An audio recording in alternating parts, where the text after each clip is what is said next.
FAU Nation! What's up, FAU Nation? We're back with Blake. You might be wondering, why am I so happy? We just lost to Liberty. I'm absolutely pumped because we ran a 3-game slate against 3 really good basketball teams and went 2-1. And even though we lost to Liberty, that is the best mid-major, without a doubt, in the country. They would probably be anyone that we've played already by 20 plus, and we hang in there. I love how we fought. We cut it below 15 points multiple times in the second half, but it's hard to win basketball games when we shoot 3 for 15 from 3 and they shoot over 45%, 13 for 28 from 3. Blake, overall reactions to the week. We went 2-1, not the game, just the overall week. Yeah, overall week for FAU, specifically basketball, I think that's a pretty successful start to the season in this opening week. I think 2-1 is a pretty solid record. You're going up against an ACC school and a very good Liberty team. You mentioned how Liberty would beat a lot of the teams you played by 20 or more. They beat Charleston the day before 90-75, and we beat Charleston 94-77. So pretty close margin between those two games. Obviously, a little bit of a tough loss. FAU just didn't come out as strong as we've seen them in the previous games, getting outscored by 18 in the first half. So definitely not an ideal start for the Owls, but they kept it within 2 in the second half. But obviously that 18-point deficit was too much for the Owls to come over. But yeah, a decent start to the season. I think this FAU team showed some good signs. And definitely, I think it's good to kind of get a loss out of the way early here. Be able to kind of see some things they need to improve on that sometimes you may not notice in wins. Yeah, and you got a week off before you play Division II Coastal Georgia. That's going to be a really positive outlook game because the Owls will get to work on some stuff that maybe they need to improve on, especially defending the perimeter. You can't let a Liberty team shoot over 45% as a team. Brett Decker, he couldn't miss 6 for 8 from 3. We couldn't stop him. We knew he was their 25-point per game scorer. And Coach Jacobs talked about it in his post-game press conference. It's about retention. Liberty returned pretty much all their guards, and we could see what they did with returning everyone. The returners in that game, the Devin Vanderpool, one returner who actually played because Nico was hurt. Devin Vanderpool had 24 points. Liberty retained 3 guards. They all were in double figures. So really, good statement there from Jake is talking about retention and returning. And hopefully FAU can continue to improve because it is a new team. And most teams don't go on the road in November and play these tough tests. That's probably going to be a quad 1 loss. But still, 2 really good wins against Charleston. Hopefully that'll be quad 2. And then Boston College is going to be on the edge between quad 2 and quad 3 because it was home. Hopefully we get that quad 2 just so that we can have a better resume for the tournament. But overall, I'm very happy. What do you think Coach Jacobs is going to be telling his team in the bye week, Blake? You got to preach fundamentals and shooting. 20% from 3 will never get it done at this level. You really just got to keep taking good shots. Solid free throws against Liberty. That was a little bit of a struggle. In that Boston College game that I noted, just getting that free throw percentage up a little bit. They were 87% from the charity line. I think getting Nico Moretti back will be a good boost for this FAU team. You got a week to get him back healthy. He really wasn't able to do that much in the time he played just because he was a little bit hurt. It's just going to be kind of fundamentals. I think at this point in the season, you're really just trying to keep dialed in on the fundamentals and kind of the basic stuff. And, they're going to be kind of game planning for some of that. Some of those future games coming up. You got a little bit of a break. They don't come back for another week, as you said, but they play Coastal Georgia, Pacific, the Pacific Tigers, and LMU in their next 3 games. So, not anything too crazy. Definitely not like what we had the first 3 games of the season in a level of toughness. So I think it'll be good for FAU to kind of get these games. The next game that's kind of circled on the schedule for me is like St. Mary's. Obviously, they made a little appearance, but UCF and FGCU will be fun games for the Owls that are coming up. Yeah, Blake, and I think, the big thing is last year we had to go 21 days away from home. Coach Jake has mentioned it. In all of the non conference, we only leave the state of Florida twice. And one of those games, one of those times already happened. And it was for 2 days. And now we get a slate of home games before we go to FGCU, but that's still an in-state game, and then we have to go to UCF as well. St. Mary's is by far, without a doubt, the best team you have in your non-conference. Maybe St. Bonaventures can make a slight push at that. We know how good they are, but realistically, if you could go through this non-conference and split UCF and St. Mary's and win all your other games, I would be absolutely jumping for joy. What are expectations, though, the rest of the way in the non-con, Blake? Really just got to keep playing good fundamental basketball and really just trying to keep winning the games you got to win. Um, Expectation probably is to hope. I mean, St. Mary's and UCF back to back are the two games that are going to be the biggest challenges for UCF, obviously, or for FAU. Excuse me. UCF obviously a Big 12 team, and St. Mary's right now. When I looked at the matchup, they have a 91% chance, according to ESPN, to win that game. I repeat, St. Mary's is a 91% chance to win that game, according to ESPN. I do think the Owls can make some shocks. But really just keep trying to play fundamental basketball. Keep relying on your guys like Vanderpool and Carlisle. Keep using Johan Sissoko. You're getting Moretti back, and that'll be a nice boost. So really just try to keep the momentum rolling. You have had some really great positives from these first three games. Uh, I think we should hopefully be able to win until St. Mary's. And that will put us in a good spot to turn some heads around the country. And once we get into that conference lineup, especially with that game against Memphis, our second game at home on our conference schedule on January 11th, that should be a game that will hopefully put FAU on the map with either one or two losses. Yeah, Blake, I 100% agree with you. Let's take a look real quick here at the box score. And 91% is outrageous. But let's take a look here before we don't want to get off topic. Here's some of the guys we saw from FAU.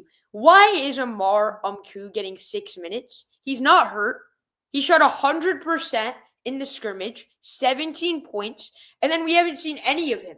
And in the 6 minutes, he had one of the best shots in the paint where he wasn't facing the basketball. He threw it up with one on the shot clock, and he made it. And it should have been a foul, too. They didn't call it.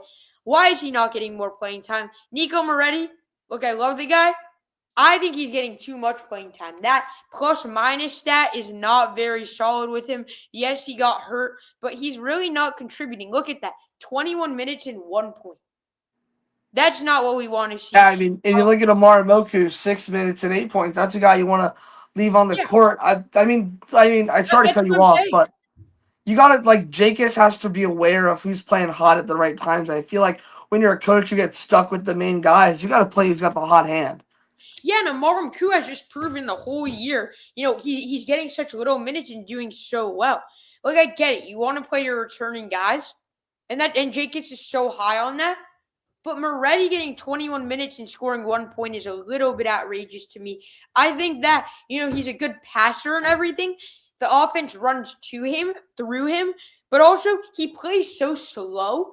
I like when our offense is flowing, when Kanan Carlisle or Yohan Sissoko takes it up, and then they'll make the right pass to the three. But Moretti plays so slow, he takes it up so slow, then he'll just dribble at the top of the key, look for the right pass. Once he passes, the shot clock's already at 8. The offense doesn't know what to do.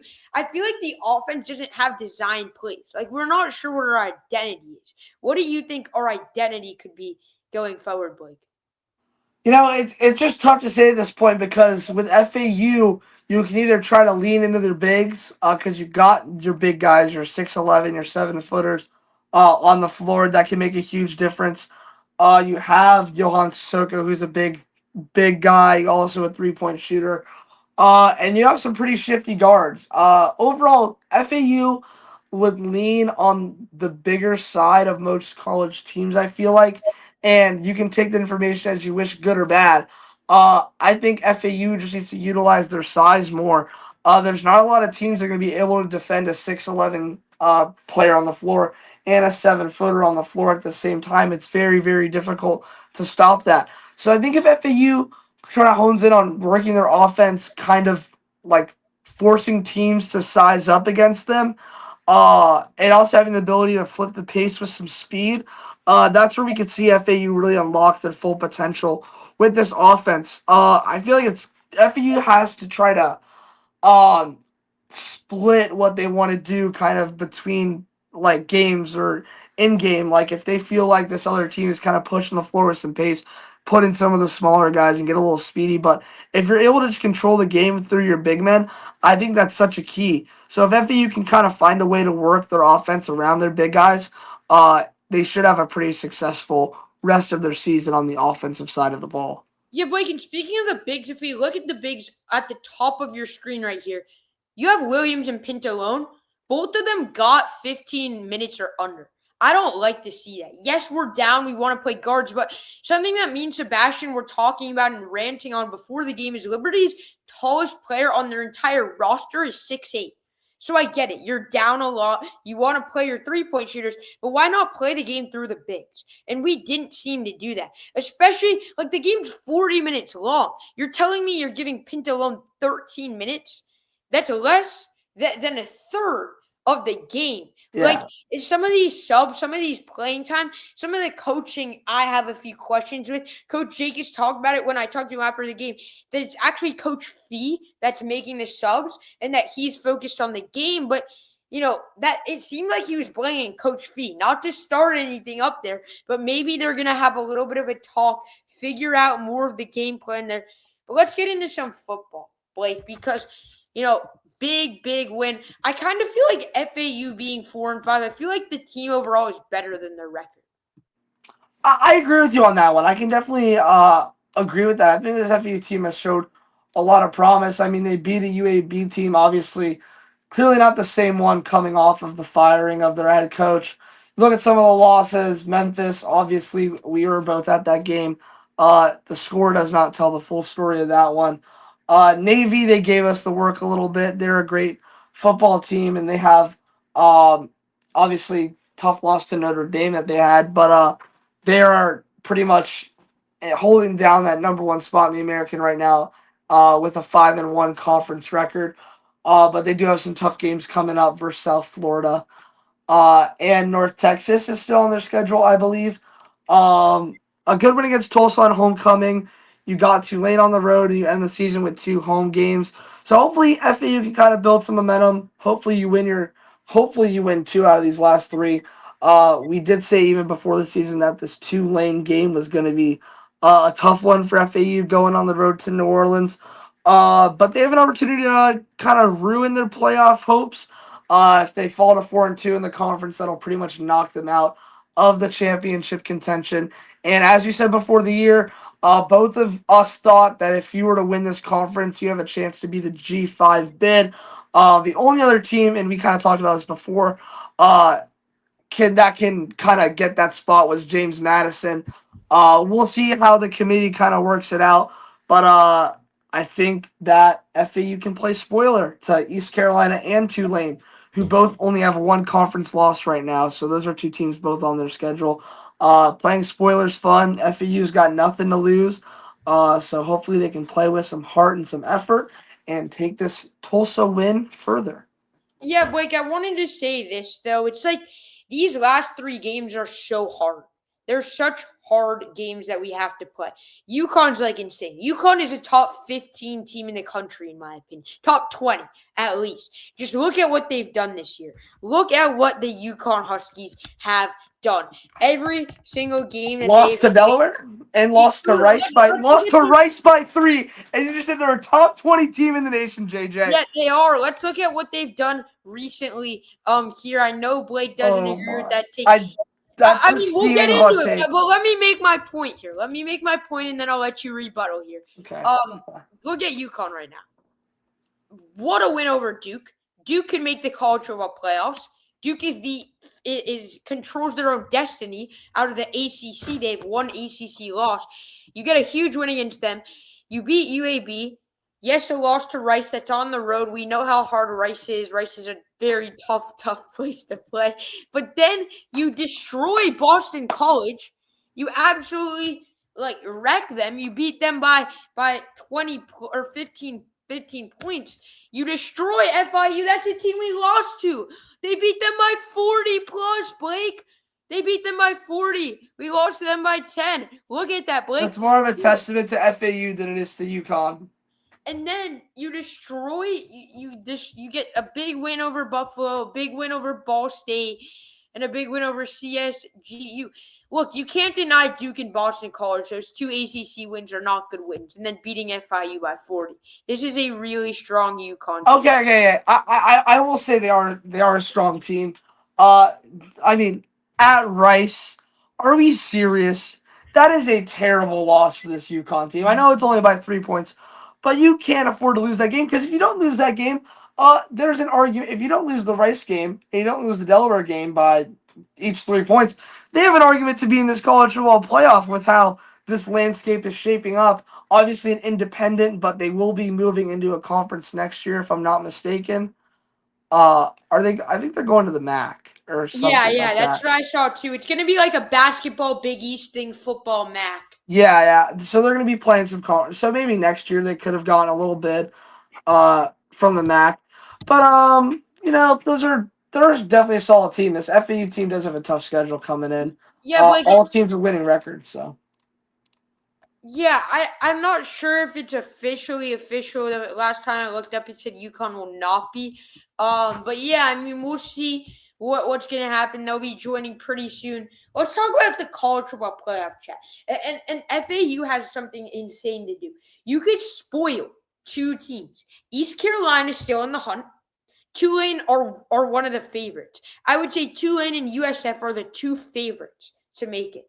You could spoil a favorite, and you could spoil a team that controls its own destiny, assuming East Carolina wins the two games that they play before FAU. Let me pull up those games right here. So East Carolina gets to host Memphis. That's not a easy game by any means, and then go to UTSA. Might even be a harder game. So assuming East Carolina wins out, and then we see, maybe Tulane, obviously. If we beat Tulane, we play spoiler, which would be great, and we have nothing to lose. But let's talk about the conference talk, Blake. Who do you think is going to be that team out of the American who gets in? I still think it's going to be USF. I think they're just so dominant. I mean, that 3 point loss to Memphis just really stinks. Really, really, really hurt them a lot because I think they would have had this pretty much in the bag if they had taken care of Memphis. Um, I think they'll take care of business for UAB and Rice. But before they get those two games, they have Navy on the road, which they are not an easy team by any means. Obviously, coming off of back-to-back losses on the road, they get to come back home after losing to North Texas and Notre Dame. Uh, they had a very weak schedule to start the year. They're coming to the third of four pretty hard games, so we'll see if this Navy team is legit. Um, they were without their quarterback versus Notre Dame. Um, so we'll see if they can do something versus USF and maybe kind of play spoiler there. If Navy wins out, they will definitely be that number one team in the conference going into the championship game. I think there's still a lot undecided here. I think we need to see these final, like, if we go with these next 2 weeks, I feel like we should have a pretty good idea. But if I were to pick right now, I'd still say USF. They're getting AP, they're in the top 25. I know it doesn't matter, but we'll find out Tuesday night where they stand in that all important college football playoff poll that had Memphis in the G5 spot last week. So I think it'll still be South Florida. I just like Byron Brown so much, I'm not gonna lie. Yeah, me too. I'm going to say South Florida. I'm not even going to say it's that close. South Florida is clearly and by far the best team in the American. They show it week in and week out. And it's not just the fact that Byron Brown is so good through the air. He could beat teams through his legs alone. Insane dual threat He's had ability. so many like 300 yard, like Exactly. I helped do some other stat graphics FL teams, which is one of the kind of partners of Night Owls. But I do some stat graphics for them, and every week Byron Brown has 300 total yards and a couple touchdowns. He's a huge difference maker. I can definitely see him going And somewhere. then you have the receiver talent as well. Oh yeah, We talked about it. Obviously their guy, I think it was Keyshawn Singleton, was injured for the FAU game, but the Tennessee transfer. But still, Jeremiah Coger was insane. Christian Neptune. You have four other running backs who split carries. Alvin Isaac, Sam Franklin. Like, this team is deep. This team has an explosive offense, and they could stop teams on defense. I'm looking at their schedule now.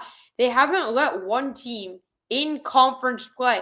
They haven't let one team besides Miami score 35 on them. I guess that they haven't had one team in conference play score 35. So, look, I mean, North Texas, 35 exactly. But still, this is a really good USF team who is dominant on both sides of the ball. And looking at their defense, 23 points to UTSA, 13 points to FAU, 34 to Memphis, 26 to Charlotte, 14 to SC State, 16 to University of Florida, and 7 to Boise State. It's a team that is really solid and really good on defense as well. But Blake, let's talk a little bit about the path to the playoffs. I want to see the American get that bid. And I want to see an American team win because that is so good for FAU. If an American team gets in and they win, I don't think we understand how huge an American team winning is for FAU because that means they'll be respected year in and year out. Could JMU do it? I think it's gonna come down to the committee, and this is what's tough. Let me pull up James Madison's schedule. I'm pretty sure USF has by far the harder strength of schedule, but then again, USF has two losses, so it just depends what um this these voters are going to prioritize. James Madison hasn't lost a conference game. They have Appalachian State, who's 4-5 and only won one game in the conference right now in the Sun Belt. They have Washington State, who has had a pretty rough season, and they finish off with Coastal Carolina, who's 5-1 in the Sun Belt, 6-3 overall. James Madison's one loss came at the hands of Louisville, who upset Miami at home, and they only lost 28-14 on the road. One game that's a close win for them was at Georgia State. A 14-7 win is all they had there to the 4-5 Panthers. So it's gonna be interesting. I think USF has a better win at Florida. I think the voters are gonna be happy with that win. I think at Boise State was a very good win. The Miami game hurt them.